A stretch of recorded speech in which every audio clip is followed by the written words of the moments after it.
28 nëntori I këtij viti solli në Vlorë një atmosferë festive dhe solemne, duke bërë bashkë shqiptarët nga të gjithë trevat për të festuar historinë dhe pavarësinë e vendit. Ceremonia qendrore filloi me ngritjen e flamurit kombëtar në sheshin kryesor, ku morën pjesë presidenti I Shqipërisë Bajram Begaj, homologja e tij nga Kosova Vjosa Osmani, kryeministri Edi Rama dhe kryetari I Kuvendit Niko Peleshi.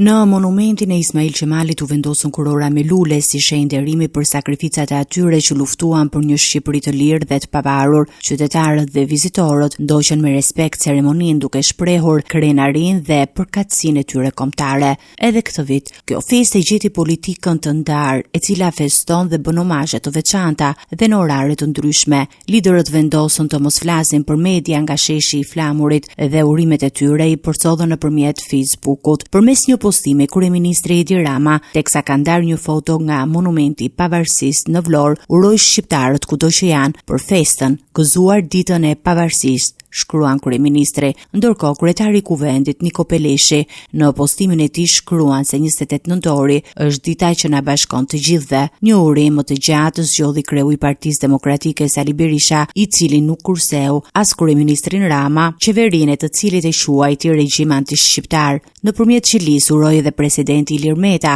I cili përkujtoi të gjitha figurat që kontribuan ndër shekuj. Festimet e 28 nëntorit shërbejnë si një moment reflektimi mbi historinë, identitetin dhe sakrificat e shqiptarëve, duke kujtuar jo vetëm ngjarjet e vitit 1912, por edhe figurat e shquara që kanë kontribuar në lirinë dhe pavarësinë kombëtare, përfshirë komandantin Adem Jashari. Për shqiptarët, kjo ditë është një simbol I krenarisë kombëtare, I unitetit dhe angazhimit për të ndërtuar një të ardhme të qëndrueshme dhe të lirë.